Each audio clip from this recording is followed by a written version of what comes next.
आज 26 अप्रैल को देश में दूसरे फेज की वोटिंग शुरू हो चुकी है। 13 राज्यों में दूसरे फेज के 88 सीटों पर प्रत्याशियों के भाग्य का फैसला आज ईवीएम में बंद हो जाएगा। दूसरे फेज में 89 सीटों पर मतदान होना था, लेकिन मध्य प्रदेश की बैतूल सीट पर बसपा प्रत्याशी की मौत के बाद वहां पर चुनाव तीसरे चरण में होगा। इन 88 सीटों पर देखें तो कई दिग्गज प्रत्याशियों की साख अब दांव पर लगी नजर आ रही है। मुख्य चेहरों की बात करें तो इनमें सबसे बड़ा नाम खुद कांग्रेस के पूर्व अध्यक्ष राहुल गांधी का है, जो वायनाड से चुनावी मैदान में है। वायनाड की सीट देखें तो 2019 में राहुल गांधी वहां से 7 लाख से ज्यादा वोट लेकर जीते। वायनाड में अल्पसंख्यक समुदाय के वोटरों की संख्या अगर देखी जाए तो काफी ज्यादा है, जो राहुल गांधी की जीत का एक मुख्य फैक्टर भी माना जाता है। फिलहाल वायनाड में वोटिंग जारी है। पोलिंग बूथ के बाहर लाइनें लगी दिखाई दे रही हैं। अगर अन्य शहरों की बात करें तो यूपी की मेरठ सीट पर रामायण शो में राम का किरदार निभाने वाले अरुण गोविल के भाग्य का फैसला आज हो जाएगा। उनके सामने समाजवादी पार्टी से सुनीता वर्मा मैदान में है, तो वहीं बहुजन समाज पार्टी से देवव्रत त्यागी को मैदान में उतारा गया है।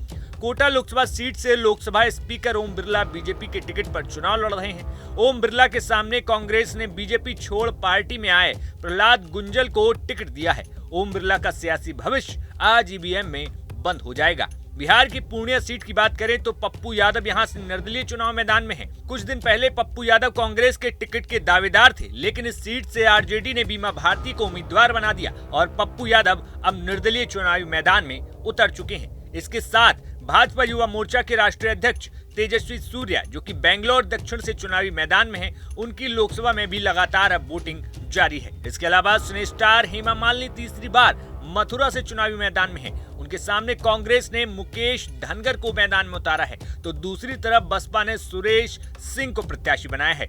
दक्षिण में तिरुवनंतपुरम की लोकसभा सीट पर इस बार मुकाबला कड़ा टक्कर का होने वाला है, क्योंकि जहां एक तरफ कांग्रेस के शशि थरूर मैदान में हैं, तो वहीं दूसरी तरफ भाजपा ने केंद्रीय मंत्री राजीव चंद्रशेखर को भी मैदान में उतारा है। जहां पर दोनों ही दिग्गजों में से किसी एक के सर पर ताज सजेगा तो दूसरे को मायूसी हाथ लगेगी। वोटरों की ऐसी ही लाइन आज छत्तीसगढ़ के राजनांदगांव में नजर आई, जहां पर कांग्रेस की तरफ से पूर्व मुख्यमंत्री भूपेश बघेल मैदान में है। भाजपा ने यहां पर 2019 के सांसद संतोष पांडे को मैदान में उतारा है। 2019 में संतोष पांडे ने ये सीट 1 लाख वोटों के अंतर से जीती थी। वहीं अगर कर्नाटक की तरफ देखें तो यहाँ पर मांड्या सीट पर भाजपा जेडीएस के गठबंधन से पूर्व मुख्यमंत्री एचडी कुमारस्वामी मैदान में हैं। उन्हें यहाँ पर कांग्रेस के वेंकटरामे गौड़ा और स्टार चंदू चुनौती दे रहे हैं। बेंगलुरु ग्रामीण सीट पर पूर्व प्रधानमंत्री एचडी देवगौड़ा के दामाद सीएन मंजुनाथ भाजपा की तरफ से उम्मीदवार हैं, जबकि कांग्रेस की तरफ से यहाँ पर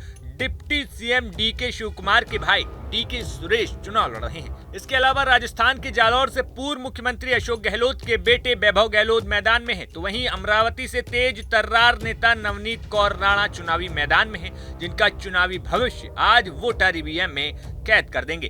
तो भैया बात साफ है, दूसरे चरण की वोटिंग लगातार जारी है। ऐसे में 13 राज्यों की 88 लोकसभा सीटों पर प्रत्याशियों की धड़कन आज बढ़ी रहेगी। जहां पर केरल में 20 सीटों पर चुनाव है, तो वहीं कर्नाटक की 14 सीटों पर, राजस्थान में 13 सीटों पर, उत्तर प्रदेश और महाराष्ट्र में 8-8 सीटों पर चुनाव होने हैं। इस लिस्ट में मध्य प्रदेश की 6 सीटें, बिहार और असम में 5-5 सीटें, पश्चिम बंगाल में 3, छत्तीसगढ़ में 3, जम्मू कश्मीर, त्रिपुरा और मणिपुर की एक सीट पर चुनाव लगातार जारी है और शाम तक सभी प्रत्याशियों के भाग्य का फैसला ईवीएम में कैद हो जाएगा और 4 जून को ये साफ हो जाएगा कि आखिर जनता ने किसे चुना और किसको 2024 के चुनाव में नकार दिया। चुनाव से जुड़ी सारी जानकारी आप आज हमारे प्लेटफॉर्म न्यूज नेशन पर देख सकते हैं और बाकी आपको किस खबर के बारे में ग्राउंड रिपोर्ट चाहिए वो हमें कमेंट बॉक्स में जरूर बताइए।